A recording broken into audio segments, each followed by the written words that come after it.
Good evening, everyone, or good morning, wherever you are in the world. Lovely to have you all here. I'm just going to wait a few more seconds, if that's okay, because there's still a few people joining. Um, so we'll just give everyone another moment to come in.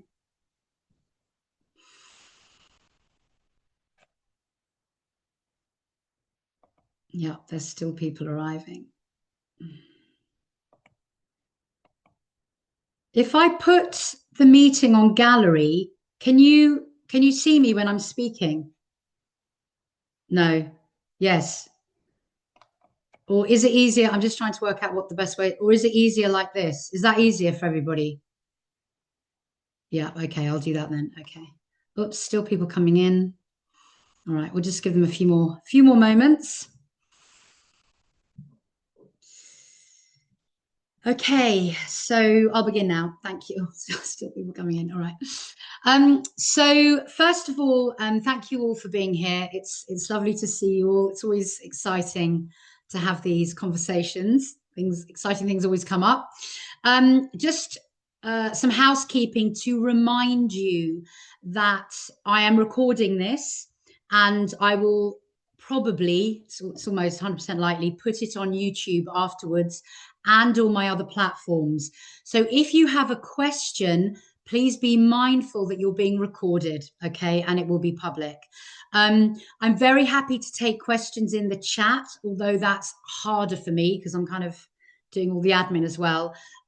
So there is a put your hand up button somewhere on your Zoom, but also you can just wave at me if you have a question, if you don't know where the hand button is. And then I'll send you a notification to unmute, and then you'll have to unmute yourself to ask me the question.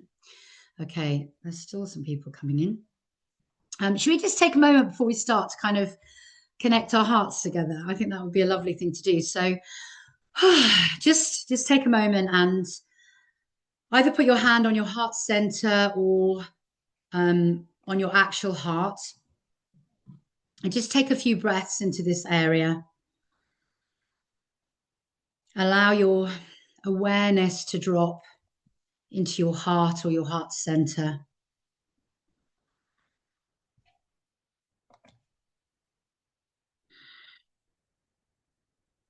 And take a moment also, as you're stepping into your heart-centeredness, to feel into the hearts of all of us who are here today. Cosmic explorers, heart-based, beautiful beings, happy to connect and share and find our way forwards in a very changing world.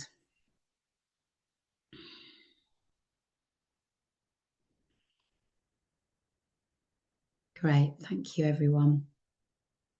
That's made me feel a little bit less nervous as well. Okay, so I'm going to open the floor now. I did put up that I was going to answer questions about the nature of reality. But obviously, if you have a question about anything else pertaining to your spiritual journey or what's going on in the world, please do feel free to throw those questions at me as well. So if you've got a question, please give me a wave or raise your hand. I'll scroll through and see who's feeling brave enough to ask the first question. Anyone?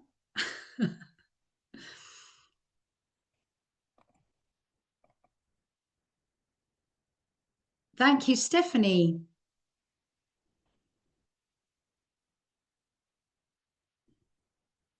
Okay, got me. Yeah. That's you. Hi. Hi, Stephanie. How are you? I'm good. How are you? Very well, thank you. It's a rocky ride. Yeah. I don't know if I can ask you, but I just do. Do you have any perspective of how long this is going to be in that rocky way, and when do we go more into, well, we are already there in this, that more is going to be transformed and it's going to be in some calmer waters? Okay, so my answer to that is that it's up to you. Yeah. Because what's happening is that there isn't one reality going on. There is certainly a collective pool of consciousness that we are all experiencing. And within that collective pool, we are still witnessing, if you like, the plethora of dark to light in terms of the experiences that, sorry, my Zoom is doing some funny thing, the experiences that we're choosing to engage with and also witnessing in the out there, if you like. Okay. So, and when I'm talking about that collective pool, what I mean is that there's definitely happening, in my opinion, and I think in the opinions of many people, that there is a split in consciousness. So there's a set of humans and consciousness and experiences that wants to stay in a more dense frequency, and there's a set of which you are all part of that wants to experience a higher frequency and more light and more integration and more heart-based experiences. So what's happening is that every single human here at the moment is allowed to choose their own perspective in any given moment.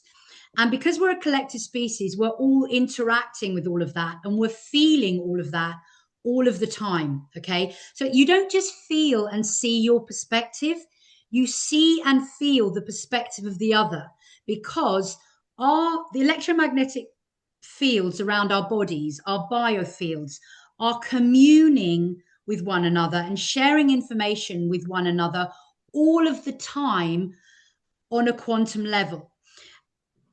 But what's happening now is we are having the capacity and the option to expand our perception and see more clearly that all of the experiences are happening quantumly, and that we can adapt to them quantumly. And what I mean by that is we're losing our attachment to the linear aspect of time and what's been going on. Okay. So, but that's not happening for everyone. That's happening for people like you and me who are deliberately choosing to expand our awareness. Okay. So what's happening with us is we're now able, if you really dedicate time and energy and attention and intention to it, to start to see that there are infinite possibilities of what's happening in every now, if that makes sense. So at the moment, Stephanie, for example, if you're finding being in the soup of all of this consciousness and all of the collective experiences that are going on, if you're finding that challenging, your job is to essentially expand your awareness even further and to offer yourself the higher perspective and understanding that the way you experience everything is available to you in your next choice. Okay. The people who are in denser vibrations, they don't see that there is a potential for a different choice. Mm-hmm. They're kind of limited to choices of right and left, if you sort of mean, because they're being their perceptions are being manipulated. So they're told that if you follow this person, it's better than following that person. They're kind of given these two edges always. They're only ever being offered polarity. Okay. And that's what makes it denser. But we are being offered quantum perspectives now. So, and that's because there isn't just one version of you, and there isn't just one version of your friend or your son or your daughter or your husband or or all the people who are available to you in your life, there are infinite versions of them in infinite timelines, and there are infinite versions of you that is communicating in all of those timelines. And what's happening now is all of us and other people who are waking up are beginning to have the availability and the ability to tap into those perspectives and those offers of infinite choices. So when you say, when is it going to get easier? And when am I going to feel better about it? I can't remember your exact words, Stephanie. It's going to get easier for you when you choose for it to do so. It's literally that simple, because everything that is perceived as out there is actually a reflection of what's going on in here.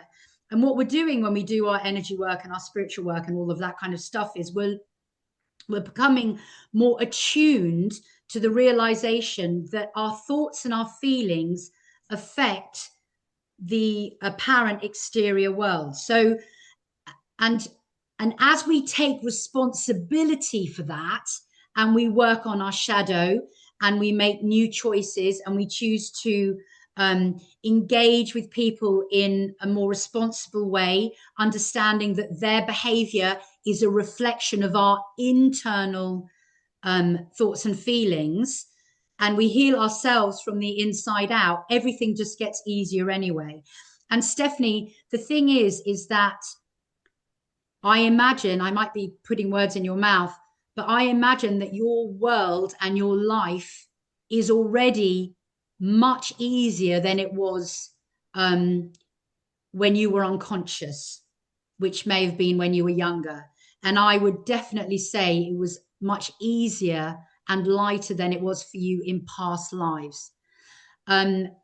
So I hope that that's answered your question a bit. Have you got a I can't find you now. You've disappeared, because let me just scroll through. Have you got another question to add to that? I don't know if that's made it more. No, that's brilliant. Thank you. That was just a confirmation that I thought, because it's basically about the timelines, which one you choose to be on. Yeah. Or which reality, which of the available realities you want to be in, basically.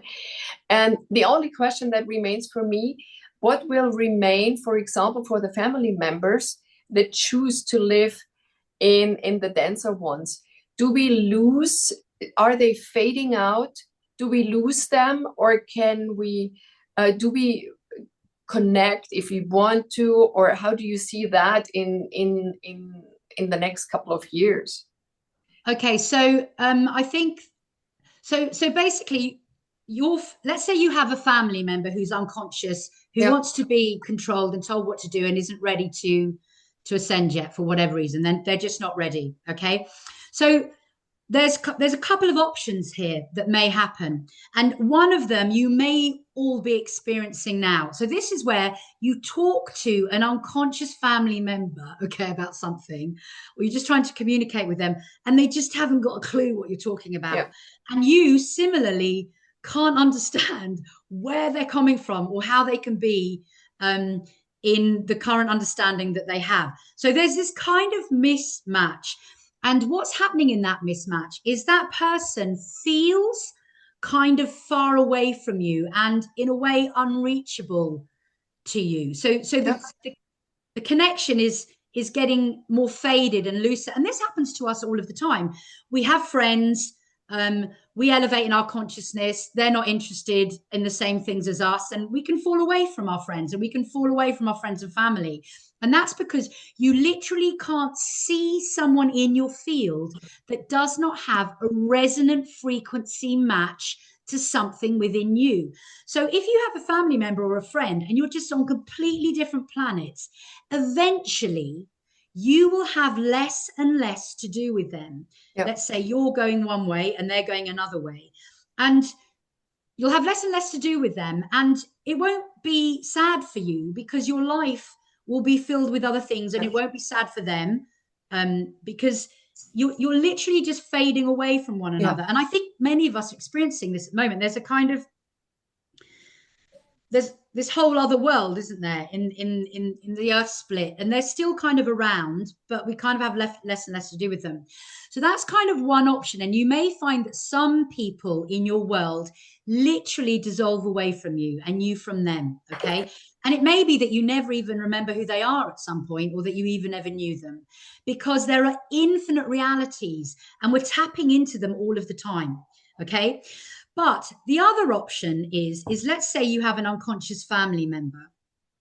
As you elevate your consciousness, that family member, and I talk to people about this a lot when they're having challenging relationships, that family member has the option to change their resonant frequency. And in fact, if you work on up leveling your resonant frequency, there's a high chance, there's a massively high chance that you will start to influence the body and the biofield and the soul of the person in your field, and they will start to do some inner work and their resonant frequency will start to elevate as well. So the best work we can do is work on ourselves, because our biofields are all integrated and interconnected, and because we are a collective species, and because a higher evolutionary frequency is more influential than a denser frequency, we are very likely to begin to pull up our family and friends. And what's happening is, in every now moment, your family member is the version of your family member that you're interacting with is responding to your resonant frequency. So let's say you're having problems with a family member. This is the version that you're seeing. If you attempt and do heal your internal architecture, and you heal the triggers and the problem that you have with this person, the chances are that in the next now moment, you will start to see a version of them on a different timeline that matches the resonant frequency that you're now adopting through your healing process. So there are infinite versions of your family and friends, and there are infinite versions of you. So there's this kind of quantum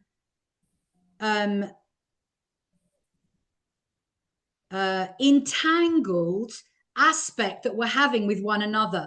And so as we elevate, we're calling in resonant frequency matches in our family and friends that do that. And what's happening is, generally, the earth as a whole is doing this. All of us are doing this with all of us, you know, even the politicians and the people we don't know and people we've never met, because we're all interconnected. And bit by bit, all of it is ascending. And even the general timeline of Earth that's falling away, there are infinite versions within those timelines.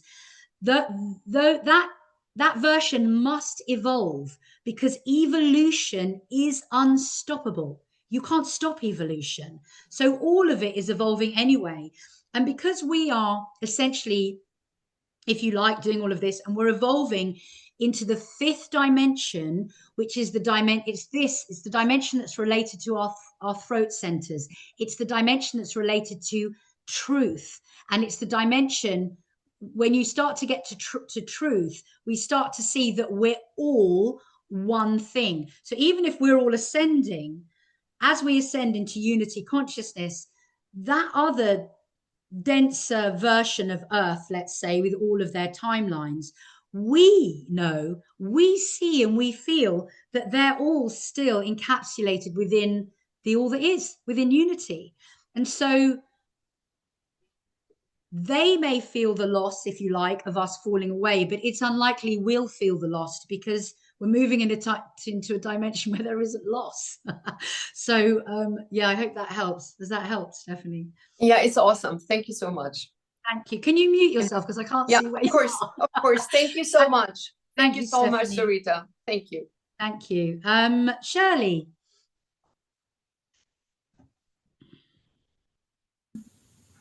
Hi, Sarita. Hi, everybody. My question is about someone that I know who is very awake, very, very awake. They meditate a lot. They've done a lot of inner work. They really are on top of their game in terms of personal transformation and this whole ascension process. However, in their business, they deal with very big business deals, okay? And there are a number of deals on the go, and it always gets to 99.9%, but it never comes through. What is that? That is that there's an aspect of their being that they, well, it depends why, let's say. But what I would say is if their intention and their desire and their will is wanting it to get to 100% and it's not, that means there must be some aspect of their being which will be in their shadow that they haven't cleared yet. And remember that the shadow is crafty. It's called the shadow for a reason. It hides in the dark. It catches us unawares. And the thing is that at the end of the day, your friend is still human. If they're not at the point where they're materializing objects into their hands and they're teleporting and things like that, they've probably still got stuff that they need to work through. And the thing is that so many of us are we're entirely unique, basically. So some aspects for us have been easier to heal and fix, and some aspects aren't. So like myself, you know, some of the things I've really cleared and healed for myself. I'm having a wonderful life, but you know, I still get triggered about certain childhood things, and I'm clearing them and I'm working on them, but I haven't finished doing it, you know. And that tells me that there's probably well more in there that I need to get out. And remember that the sign that represents humans is an infinity sign. That's what we are. We are infinity, which means there are infinite layers to us.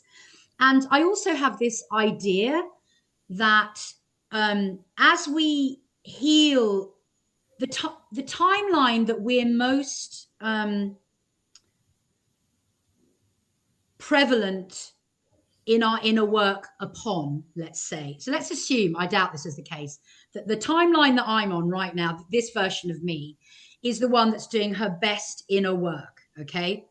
That means every time I heal something, this is what I feel is happening as we move into high level of consciousness.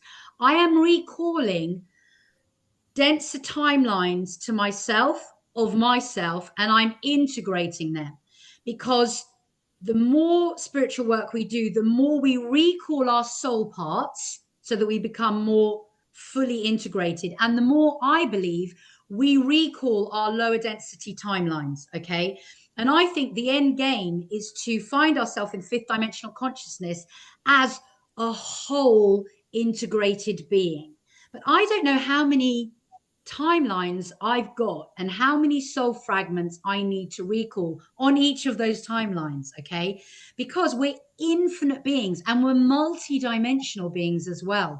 So when I go in and I heal some shadow part of me that I need to heal, it's another layer, and then there'll be an even deeper shadow I've got to go down into, and even a deeper one and a deeper one. But what happens as you do this work is it becomes more and more enjoyable. You can apply more and more curiosity, and it's less and less traumatizing and horrific and dramatic and we can't do it and the world's ending. And I find that even with really difficult, sad, awful stuff, I can still apply curiosity to it now, where I couldn't before because I was so enveloped in the drama. I've gone off a bit on a tangent, but what I'm saying is that even if you're a very high, you know, highly conscious being and you've done loads of inner work, you're an infinite being and there's many layers. And when you go inside yourself, especially into your heart center, you'll find that that's a very deep well. And so I would just say that your friend has an aspect to do with completion or abundance or being seen or something like that she needs to work on. And then that 100% will come through for her. But so this is the second thing. It may be that she's being steered in another direction. Well, we don't want her steered in another direction, because with the investments that she's sitting on to come through, she has these fantastic plans for humanity. She's a great humanitarian, and she's just getting further and further into the pit. And none of us can actually understand what's going on. We've looked at, we found your heart wall, and yes, there was a heart wall, so we cleared the heart wall. And then the inner child work, and we've been doing everything, and nothing seems to be working, and everything's crumbling around her. Yeah, okay, so maybe, there's also an aspect that, so she has all her issues and whatever, her heart wall and but her business also is an entity, and it has its own consciousness.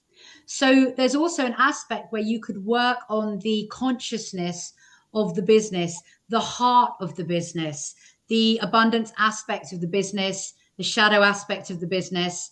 But still, having said all of that, just because somebody is a humanitarian, or not somebody, just because we're well intentioned and we want to save people, doesn't mean they should be saved.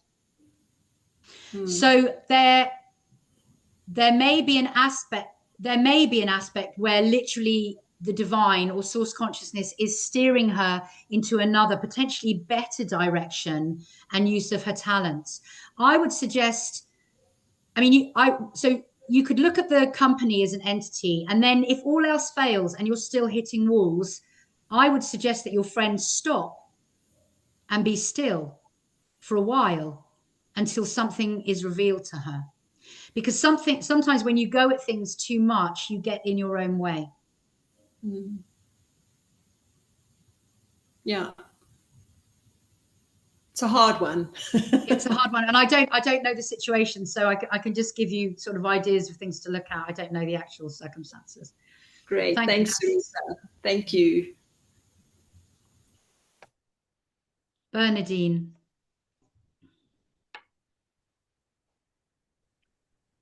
So I'm wondering about, I had asked a question earlier about the moon, and kind of all of the ways that as I am coming into my human form out of kind of more disassociative states and feeling my way into my humanity, I'm becoming very aware of outside influences on the physical body.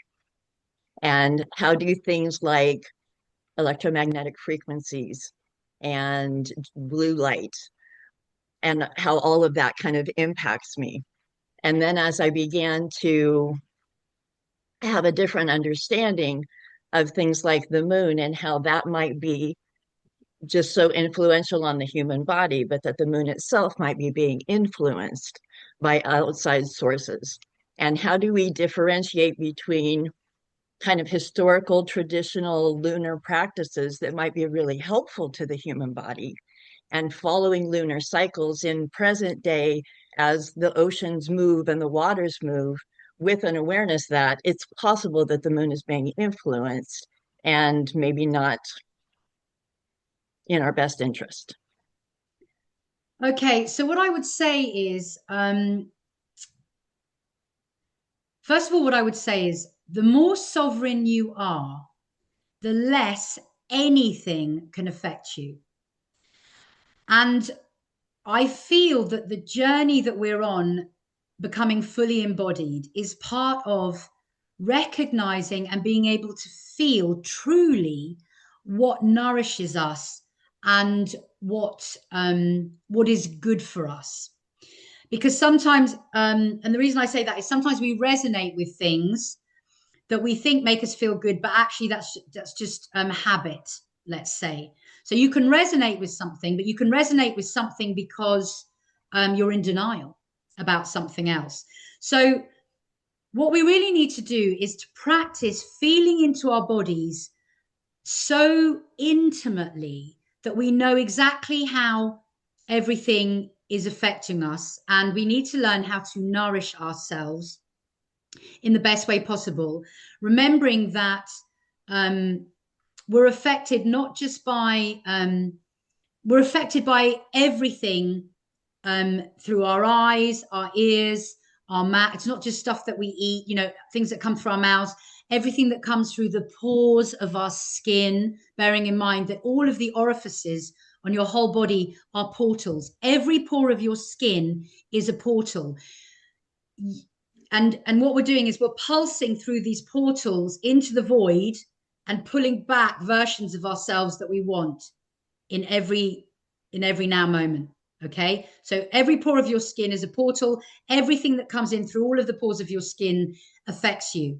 So we need to be mindful of that, and we need to become so sensitive to everything around us that we know what does us good and what doesn't do us good. Once we really know our truth in that, what is and remember that we're all absolutely unique, we're all unique fractalized aspects of source consciousness, we then need to work on choosing what comes into us, and that's sovereignty. So we know, or I know maybe, that, for example, we are constantly being influenced and bombarded by archonic forces, and umbrellaed under those archonic forces are things like the satanic agenda and frequency and the moon and all kinds of things like that. We're constantly being bombarded and influenced. We know that our oh, maybe I should be careful about my words if this is going on YouTube, that there are certain people in high places that govern us, and they're pretty much evil as far as I can tell. Okay, now, so we're being constantly bombarded by rules and these crazy ideas of, you know, what democracy is and left and right and television and frequencies and all of this kind of stuff. That doesn't mean it needs to affect you. You can choose whether it affects you. So the road is to become so exquisitely sensitive that you know what's for your good and what's for your bad. Then to become so sovereign that you can choose what comes in and out of your energy field. And then to become so neutral to everything that's going on that you can expand your perception, see the plethora of everything that's offered to you, and then create another reality. So there's absolutely no reason why you can create a reality where the lunar cycles for you are serving you, and where the moon is a natural organic structure. The thing is that we're just not limited to the reality that we think that we are. The reality that you're seeing out there is a consensus option that we've all subscribed to. Okay, somewhere consciously or unconsciously as a collective, we've subscribed to this option where there are negative influences, and, you know, the powers that be don't have our best interest in heart, and blah blah blah, and we're all ill, you know, and they're doing whatever to the skies and all of this kind of stuff. There are so many possible realities out there, I cannot tell you. If we wanted to collectively choose a planet which had purple waterfalls on it tomorrow, we could. And what's happening now is we're beginning to understand the quantum aspect of this reality. And as we understand, and it lands within us, like really lands within us, and we start to feel who we truly are on not just the five senses, but all the senses available to us. We start to expand our perception and to see into other dimensions and to feel into the void within us. We can then choose higher collective options. Okay, so that's my answer to that question. I hope that's been helpful.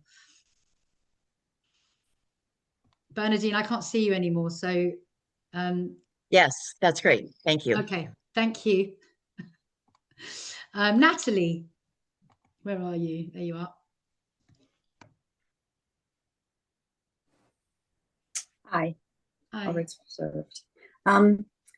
Okay, so surprise, surprise, it's about healing the body. Yeah, great. Okay.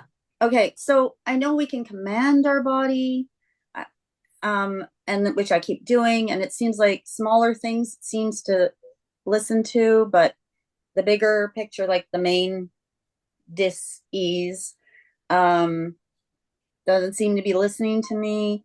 Also, I know we're creators, manifestors, so we can also create, manifest. We create our reality, so we should be able to create, manifest our bodies. So I got it written down so that I and then we're supposed to be learning. Like, I know I've learned a lot, but I'm just wondering, is it that I got to learn just how powerful I am, and that's why I haven't fully healed this? Like, it's like a real puzzler and it's like one thing after the next, and then I get freaked out because other things happen to my body, and I'm like, and then I try to calm myself down. I'm like, okay, there's a reason, the body's doing something, and then trying to trust, like going back and forth with the self-sabotaging and those subconscious thoughts of, I'm trying to just relax because the nervous system, and trust that this is, that the body's doing what it needs to do, and that it'll and just like surrender and not clench on to that control, because that's not working. And it's not working. And it's too freaking hard. And so that's what I want to be. And then I know that I got the self-sabotaging thoughts and those programs because I'm very aware of them creeping in constantly. And so, can you do both manifesting and commanding at the same time? Why is it that the commands don't seem to be working? And is it the self-sabotaging thoughts? And how exactly, I'm not sure if I'm doing it right, the manifesting or creating, that number one is my health and having a healthy body. And then is it that the commanding isn't working because of those self-sabotaging thoughts? Is that, and then what's the best way for manifesting that, the healthy body? Okay, there's a lot in there. Let me try and tackle that. Yeah. Okay. Thank you, Natalie. Okay. Thank you. So there's a few things in there, but what I would say is healing is a twofold process. Okay. So one aspect of healing is you need to go into the unconscious and change the programs which are habituated. And the problem is that the unconscious is a much bigger supercomputer than your conscious mind. Okay. So you're manifesting every single second. This reality is a result of your manifestation. Okay. And it sounds to me like you've got habituated unconscious programs of that are detrimental to you. And we know that the body is always expressing, if you like, something that needs your attention. And if your body is expressing pain or dis-ease on any level, that's because inside you there's dis-ease and pain. Okay. And it's going to be emotional. So your body is always signaling to you, can you look at this? Please, please, please. And if you ignore it, it will just start to signal louder and louder until you have absolutely no choice. Okay. Because the thing about humans is if we get ill enough, we die. So at some point, if our body's signaling that strongly, we have no choice but to pay attention generally. Okay. So it seems to me that you've got a main illness problem that's going on, and it's very deep, and you haven't quite got to the unconscious wound that you need to heal. Okay. But you're also doing some manifesting, which is working in little ways. Okay. So what I suggest that you do is you start focusing on tiny things that you can heal. Because if they're tiny, they're not so habituated. And if you focus on your wins, your general internal frequency will elevate. Okay. So remember, well, maybe not remember, maybe you don't know this, but your biofield holds all of the information pertaining to your reality. In every moment, your biofield creates an entirely new reality from scratch. It is not creating your next moment from your last moment. That's not how it works. It's not linear. So in the blink of an eye, your biofield creates your next whole world, okay? But what you're doing is you're creating your next world from a habituated idea of your last world. So you go, in my last moment, I had pain in my elbow. So in my next moment, I'm having pain in my elbow. And my next moment, I'm having pain in my elbow, okay? Now, the reason the meditations of Joe Dispenza work really well, or some people, let's say, not all, but I would say a fair amount of people manage to completely heal a problem in one meditation, is because he takes them so far into the void. So in other words, so far into an abyss where they completely lose all sight and sensation of who and what they are, that when they come back in the next moment, they can completely choose a totally new world where they have no elbow pain. Because he took them into the void, they forgot they were even human, let alone that they had an elbow pain. And then when they come back, and also the void is full of love, so you know there's more to that. You see the massive universal picture of yourself as the creator. When they came back in the next moment, that whole universe had no elbow pain in it, okay? So what you're doing is you're creating your next world from your last world. It's habit. And the thing is that we have electrical impulses in our brain that tell us, that travel information, okay? And we're an electromagnetic being. So the way we manifest is we emit an electrical signal out to source consciousness, the void. Source consciousness, it's more complicated than this, but let's say source consciousness, here's the signal, and then you magnetize the thing that you just emitted back into your field, okay? So you electrically emit your heart's desire, it comes back.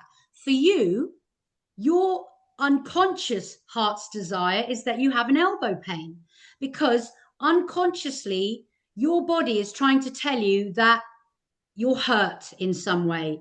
And I'm just making it up that it's an elbow. And so your body, your heart's desire is for your body to recognize the hurt through the elbow pain. That's your unconscious heart's desire. So you emit that electrical signal, it comes back into your field, okay? But also what's happening is there's an electrical signal which is being mirrored in your brain, which is one thought going from one synaptic point to another, okay? I have elbow pain. I have elbow pain. It's so habituated that the synapse is thick, okay? So when you have energy in your body, it automatically goes to the thickest synapse and sends the electrical signal across, okay? And that's being mirrored everywhere in your body. What are they? Mirror neurons or whatever they're called. Everything in your body is working with everything else, okay? So in your next moment, that goes across your synaptic, and then you emit the signal, and so it comes back, okay? So what you need to do is you need to practice noticing when the thought goes across, I have elbow pain. Say, I'm going to choose a different thought. I'm going to create a new synaptic signal, which is, I am free and easy. I don't know what it's going to be, okay? Or I recognize my sadness, whatever the thought's going to be, okay? Now that's a tiny thread the first time you do that, okay? But if you continue to catch the electrical impulse at the thought level, create a new one, if you do that 1,000 times, this electrical signal will get weaker and the cord will get thinner and thinner, and the other one will get thicker and thicker. And eventually your brain is so amazing that when it recognizes that this signal is not being used anymore, it will take the glue, I don't know what the glue is called, but there's a bit of glue at each synaptic point, and it will stick it on the next synaptic point where you're actually using the thought and make it thicker. And this will become obsolete. And that's how you reprogram yourself. So what I think you need to do is focus on healing very small things, okay? And that will do is it will teach you that you're changing your biology. And then when it comes to the point where you've healed all of the small things, you will know unconsciously that you have the ability to change the bigger things as well. So that's what you need to do. And then the other thing I think you need to do is you need to keep working on your nervous system, because the nervous system is a very important interface with the void. And the void is where we know ourselves as the all that is and the creator, that we can access new options about how we want to be. You've got another question? Yeah. Well, it's still about that. Like, because, you know, like I've mentioned that I've had mucus within, I can feel it more in the ears, and when I move my jaw around or when I swallow, especially, I can hear it. And so between my doctor and I know you're not a doctor. So between my doctor and my naturopathic doctor, we've been like trying to, you know, it started out as an ear infection, and it was like, we thought it was like maybe fungus, and we tried different, and I had initially started with antibiotics and had a bad reaction. And so we're trying this and this and this and that. And I have this feeling, I know the thoughts that are coming in, like you mentioned, and the nervous system, we've been working on that, because she also like had suggested using a vagus nerve. I got this vagus nerve machine, and I'm humming and I'm meditating, breath work, etc. And so, but the weird thing is because years ago I had been smothered with a pillow, like when I was little, and then it happened again, like when I was held captive, and that 17 years ago, and duct tape. And so it's like any blockage up here triggers. And so I'm not getting as triggered as I was like a couple months ago. It was horrible. But it triggers a fight or flight response. And so it's like, and it's hard to ignore. And so I'm like, and I'm getting a little more calmer with it, I think. But that I think has been a difficult thing, is that, and then of course those thoughts, it's like the worst case scenario thoughts. So then that's when I'll start to like, and then I'll catch, and I'm like, oh yeah, there's my thoughts, like getting away with like going down that train, you know. I'm like, oh. And so I will, but the heal the small things, like I don't know if there's really like smaller things. Like it's sort of more just this one prominent thing, and then my gut, but my gut's sort of getting better, and then all of a sudden something else happened, because I had a tooth pulled the other day, and then all of a sudden my gut started eating, and my gut just started, it triggered something, I don't know, like having gut issues again. So I think, so obviously you're doing things on the physical level, and I think that's really good, but you're not just a physical being, you're a physical, emotional, mental, energetic, and spiritual being. So there's many levels to you. I appreciate that you shared your story, and it must have been horrific both times. And I think, so what I think you need to do is you need to practice being able to sit in the feeling and the emotional discomfort of the block. So the idea that you can't breathe and you're being smothered, because that's what's happening. It's all in your sinuses. You basically told me what your issue is. You were traumatized. The trauma was physically at the level of here, okay? And now your body is telling you you haven't finished healing yourself at the traumatic level. And so you can do as much physical stuff as you want, but it won't heal until you fix it on all of the other levels, okay? Now, what I suggest that you do is you find someone to sit with you or be with you who holds you in a sacred or safe space. Essentially, they're like there, you know, holding you. And you spend time going into the ear in this case, or your jaw, and feeling the discomfort of the block or the being smothered. And even if you can only sit with it for 1 minute, what you're doing is you're giving attention to your own body at the level of the emotion of the trauma. And you're saying, I'm sitting with you and I'm going to witness what you feel. That's what you're saying to your ear and to the trauma and to your whole being. You do it for 1 minute, you come out, right, I can't do that for another week. Next week, try and do 2 minutes. I'm sitting with you. I'm holding you. I'm feeling what you're feeling, because all the body is trying to do is it's calling for your attention. And in fact, all we're ever doing in this reality is calling for the attention of everyone else. And attention is basically love. So when you sit in absolute presence of something and you don't say, because there's this other problem with healing. So if you can sit in the presence of your pain and your trauma and you say, do you know what, I don't like you, I'm going to try and fix you, that's not a good message. If you can sit in the presence of your trauma and you can say, I'm holding you, I see what you've been through, I can feel what you feel, I'm here with you. If you just do that, that pain at some point will feel heard and witnessed, and it won't need to call your attention anymore. Because sometimes we can get so caught up in our healing, we're like, I have to fix you, you're wrong, you're wrong, you're wrong, you hurt, I don't want you here. And so there's this balance of course, we're trying to fix it, but we need to do it with the presence of compassion and just absolute presence. So that's what I think you should try and do. Presence. Yeah. Okay. Thank you, Natalie. Thank you. All rights reserved. Just want to say that. Okay, thank you. Thank you. Anna?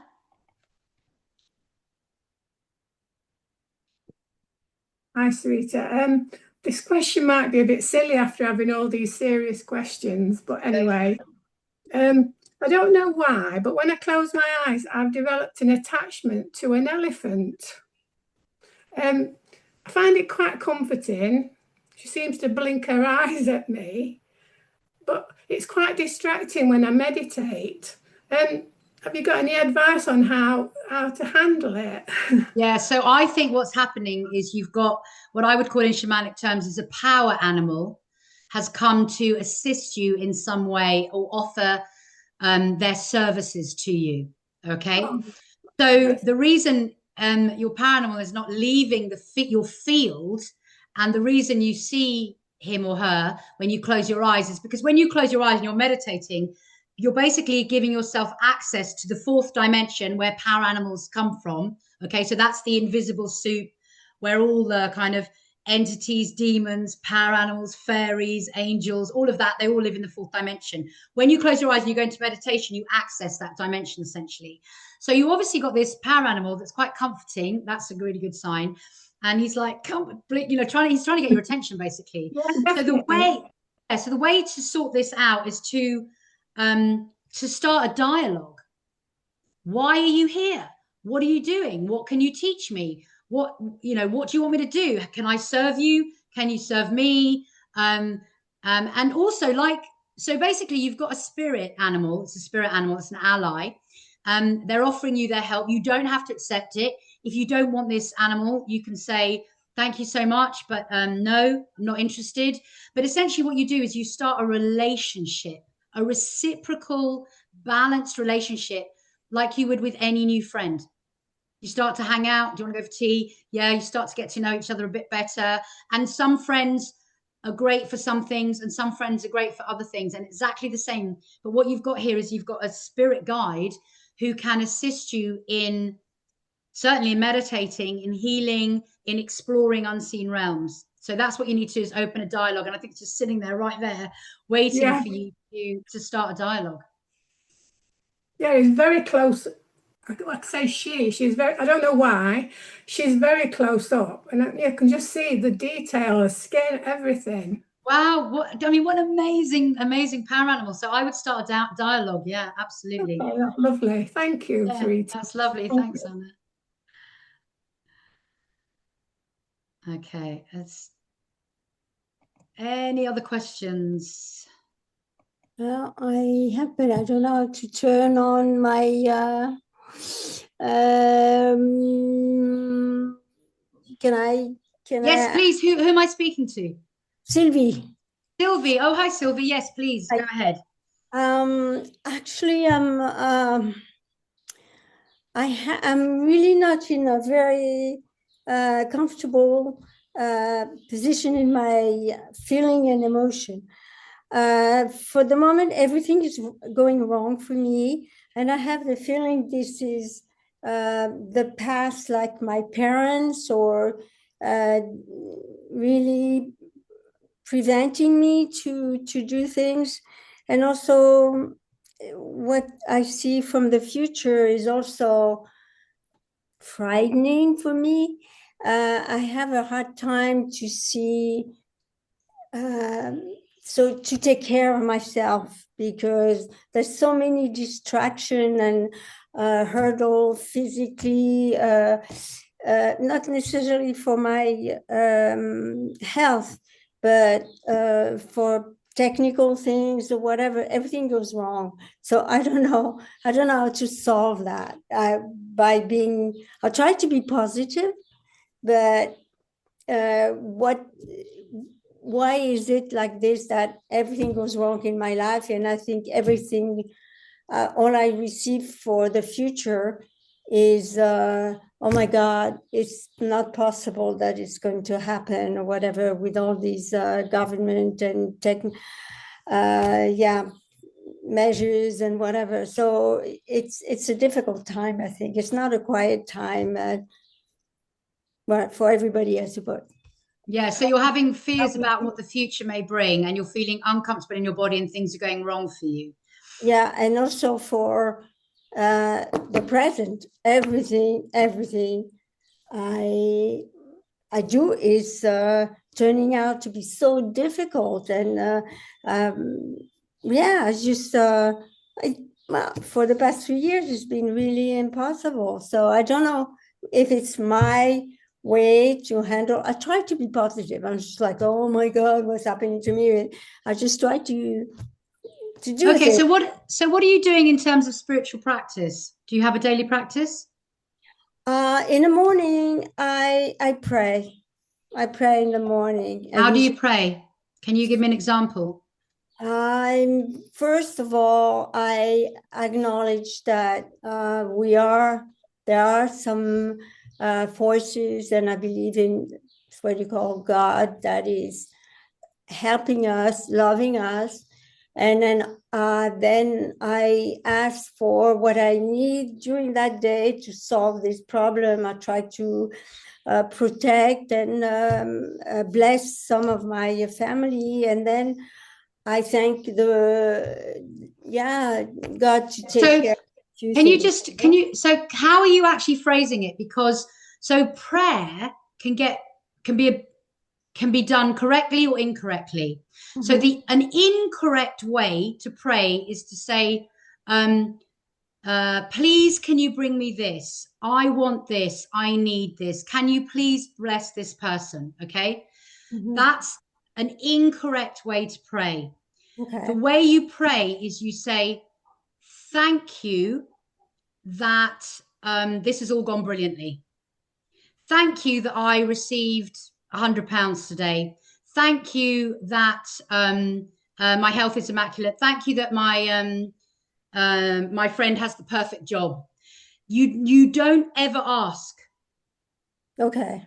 It's done already, right? It's done, and it's really important. And when you do that, actually, what happens is that how you've been doing it? Or have you been asking? No, I usually ask for help to practice whatever I need to do that day, or usually to receive help for problems that I encounter, for example. Yeah, okay, so that you've been doing it upside down. Okay. So essentially, it's almost like you've been saying, don't send me help, whatever you do. Sorry about that. Yeah, so you need to just say, I'm so grateful that everyone always comes to help me during my day. It's just amazing how it works out. Okay, that's more how you need to be doing it. And also, I would say to you, so when you start speaking like that, what happens is you drop immediately into the heart space, and your frequency starts to really increase. And you need to be giving thanks in a heart-centered frequency, because when we ask for things, when we're in a state of fear or we're worrying about the future, what we actually do is we just we activate more of what we don't really want. Yeah. We're making our future or our reality not what we want to be. Right. Yeah. So there's a point where you need to thank because it's already there. And then I think you already feel this anyway. Just release it and know that it's done. And that knowing that it's done makes it so, because you are the creator, and you're working in a reciprocal relationship with the creator, because you are the creator. You're fractalized aspect here in this realm, but you're also an expanded, all knowing, all seeing aspect as well. You are the microcosm and the microcosm both. And as you start to do your prayer like this, it's going to get easier. Okay. And also the other thing I would say is, you're lucky you haven't got health issues. That's amazing. Spend time in your day honoring yourself and giving yourself beautiful things. Okay. I'm going to take myself for a beautiful walk in the park, because I deserve to look at lovely flowers. And the better you treat yourself, the better everyone else will treat you, because that's the resonant frequency you will be holding. Okay, I also do affirmative prayers. Say, I honor myself. I know that I can receive, that I have unlimited possibility, but okay, I understand what you say, is that if you say, this is it, you don't have to ask for it. You just do as if it is already done. Yeah. But also the other thing is that there may be some unconscious shadow work that needs to be resolved, because if you're unconsciously fearing the future, or unconsciously thinking that you don't deserve help, or unconsciously feeling less than, or that you're unworthy, which maybe have handed down from your parents or something like that, or happened to you in childhood, you need to work on that. And there's a course that I do it's a recorded course on my website. There are two courses. One is called The Mother Wound, and one is called The Sins of the Father. And everyone who's done those courses has up-leveled their game, because most of our wounds come through our parents. They can't help it. It's just a generational thing that's been handed down. And so I would say go and... I'm sorry, I've done the motherhood. I didn't do the father. Yeah. So that's brilliant. So go and, well, the father is about abundance, actually. And the father is about sovereignty, and being well protected and having boundaries. So perhaps those are issues that you need to look at, or maybe there are other wounds that you need to look at. But so I would say you need to go into some shadow and find out also why you keep tripping yourself up, and why you're worried about the future. Yeah. Okay. Thanks. Thank you. Thank you. Cameron.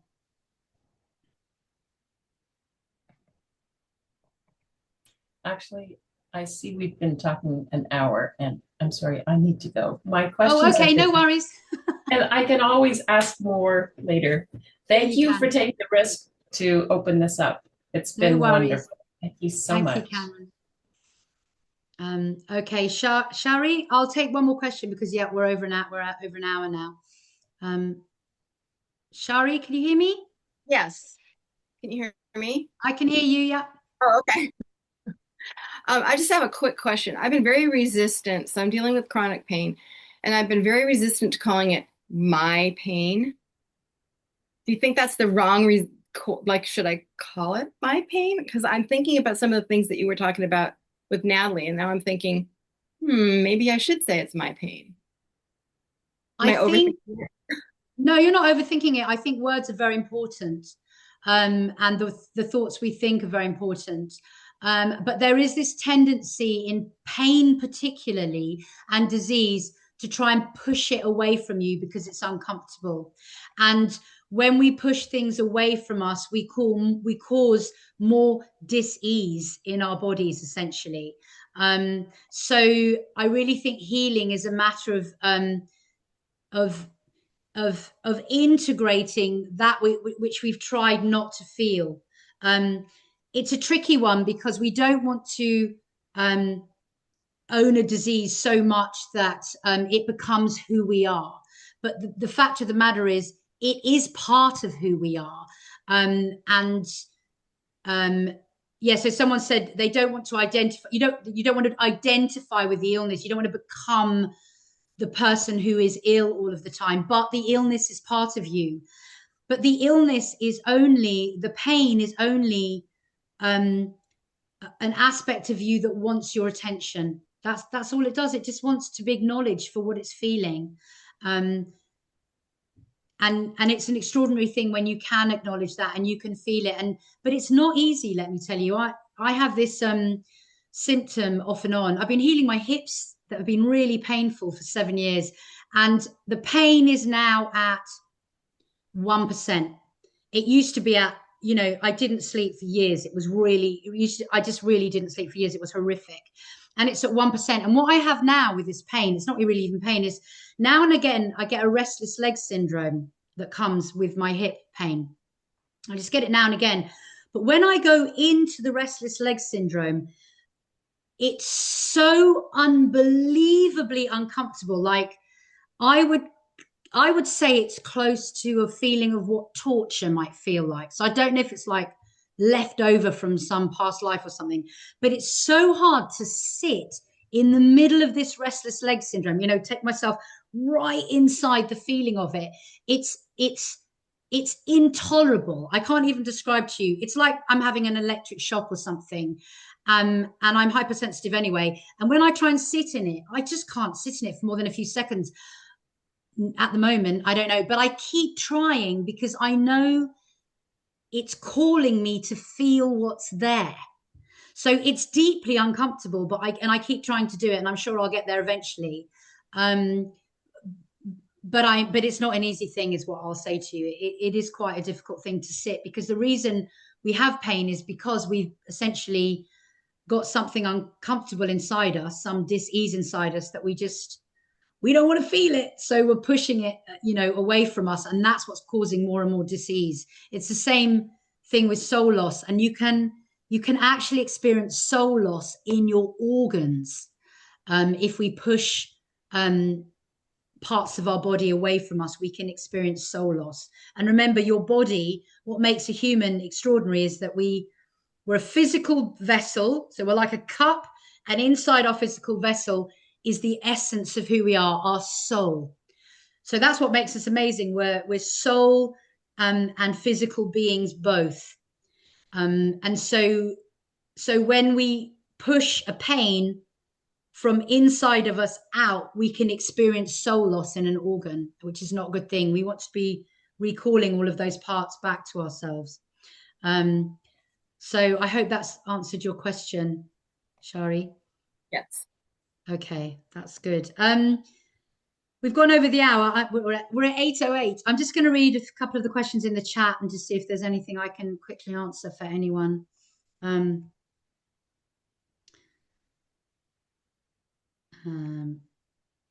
Sarita, if the meditation on overcoming lack didn't work, what might have gone wrong?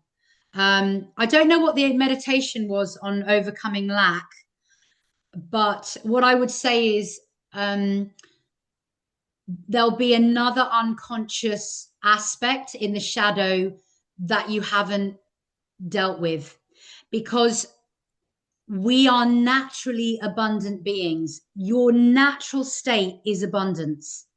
So there's nothing that you need to do to get abundance. What you need to do is heal the belief or idea within you that you are less than, or that you're limited, or that you're lacking in something, or that you're separated. So it must be that there's another aspect, a shadow aspect inside that needs healing. And remember,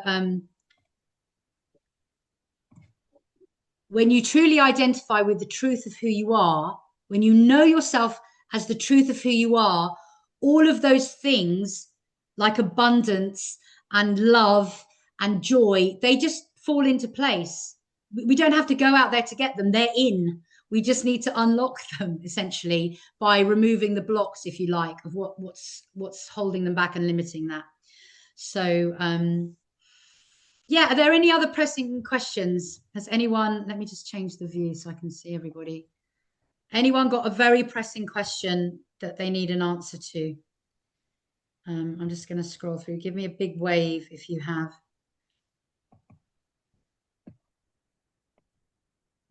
Okay, that's no one. Okay, so I hope this has been helpful. Let's just drop back into our hearts just for a moment.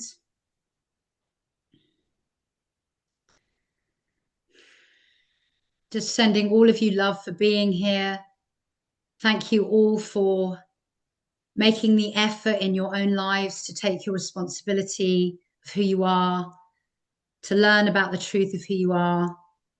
Thank you for being willing to face your shadows.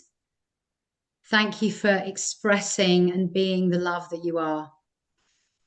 I really appreciate all of you, and I'm sure that you all appreciate one another on this very challenging but interesting road that we have all chosen to walk upon. So thank you all for being here. It's been a pleasure to be with you. And I'll put this up on YouTube to see if it's helpful for anyone else. And keep going, team, team human. We've got this, and things are changing. I mean, come on, they're really changing now. Things are really, really coming apart at the seams and being woven together again in beautiful and golden ways. So thank you, everyone. Thank you, Sarita. Thank you. Thank you. Lots of love. Thank you, Sarita. Thank you, everyone. Thank you. You too.